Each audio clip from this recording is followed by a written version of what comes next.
Čo ak sa dá poézia nájsť v ale úplne bežných dňoch? Presne o tomto bude tento náš pohľad na jednu celkom jedinečnú knihu. Je to taká pozvánka na cestu do sveta drobných detailov a tichých postrehov. A presne tu to celé začína. Touhle otázkou. Predstavte si to. Kufor určený len pre sny. Táto otázka okamžite nastaví tón. Viete, hneď je jasné, že toto nebude o nejakých veľkých drámach, ale o niečom oveľa, intímnejšom a magickejšom. Takže o čom to vlastne je? Lebo táto kniha, totiž nemá jeden súvislý dej. Skôr si to predstavte ako takú mozaiku alebo možno starý fotoalbum. Je to akási lúpa, cez ktorú sa učíme všímať si tie tiché, často úplne prehliadané detaily, z ktorých sa vlastne skladá celý náš život. A práve ten názov, kufor na sny, to je ten kľúč. Ten kufor je vlastne hlavnou metaforou celej cesty.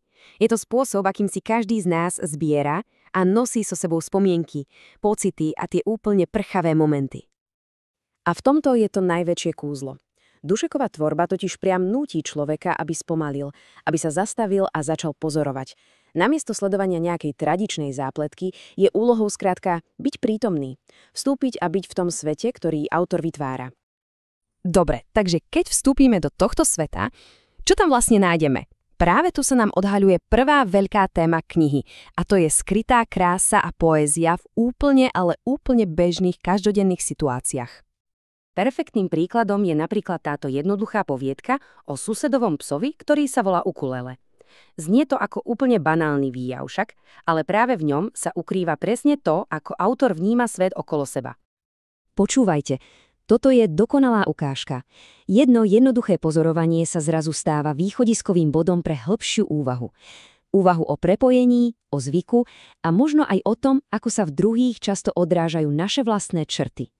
Dušekov vizuálny a písaný jazyk neustále mieša to, čo je úplne obyčajné, s tým, čo je až magicky surreálne. Pozrite, na jednej strane vtáčie hniezdo a hneď vedľa geometrická ilúzia. Dva úplne odlišné svety, ktoré v tejto knihe bez akýchkoľvek problémov existujú vedľa seba. Takže máme tu kúzlo prítomnosti, ale to nie je všetko. Autor sa s rovnakou intenzitou pozerá aj dozadu, do minulosti. A to nás privádza k druhej kľúčovej téme, k pamäti, nostalgii a k tomu neúprosnému plynutiu času. Tento obraz prázdnej školskej šatne, to je neuveriteľne výstižné. Ten fyzický priestor sa tu stáva akousi nádobou. Nádobou na naše minulé ja, na pocity a spomienky, k ktorým sa, a to vieme, už nikdy nedá celkom vrátiť. Wow, nad týmto sa treba na chvíľu zamyslieť. V tomto jednom riadku je skrytá celá tá horkosladká a nezvratná povaha času. Pripomína nám to, že z niektorých miest a momentov v živote sa dá naozaj len odísť. Návrat, ten už jednoducho nie je možný. A práve tu vidíme jednu fascinujúcu techniku. Dušek tú svoju snovú, poetickú prózu zámerne kotví v úplne konkrétnych dátumoch. Tieto čísla jej dávajú váhu a vytvárajú nesmierne silný pocit skutočných prežitých momentov, ako by boli zakonzervované v čase. A tu sa na chvíľočku zastavme, pretože práve toto je jadro celej knihy. Nie je ťažké ako náročné, ale ťažké ako plné váhy a významu.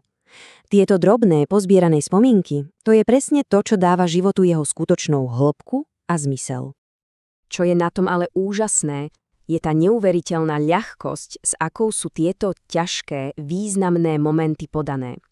A to nás privádza k autorovmu jedinečnému a hravému štýlu, ktorého kúzlo spočíva v jeho stručnom, poetickom jazyku.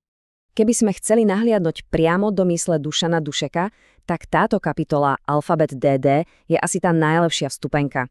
Je to miesto, kde s obrovským vtipom a úžasom nanovo definuje úplne bežné pojmy. Vypočujme si len pár z nich. Napríklad dýchanie. Štát predpoludním na balkóne a dýchaním si kradnúc z vetra. Alebo dušička. Vypustí svoju dušičku ako šarkana nad seba, nech si poletuje na niti. No nie je to úžasné, toto je presne ten šarm, humor a filozofická hĺbka jeho štýlu. Jasné, na prvý pohľad by si niekto mohol povedať, že tá kniha je len nejaký náhodný zhluk útroškov. Ale opak je pravdou. Keď sa človek zapozerá pozornejšie, zistí, že všetky tieto fragmenty sa zámerne spájajú a vytvárajú jeden nádherný, súdržný pohľad na svet. A týmto sa vlastne vraciame úplne na začiatok, k tomu kufru. Tá ústredná metafora knihy totiž nakoniec nie je o snívaní o nejakom inom, lepšom živote.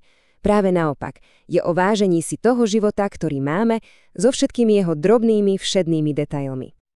A tak na úplný záver zostáva už len táto jedna myšlienka, ktorú nám filozofia tejto knihy obracia smerom ku každému z nás. Po tomto všetkom, čo malé a neobyčajné sa dá v dnešnom dni všimnúť.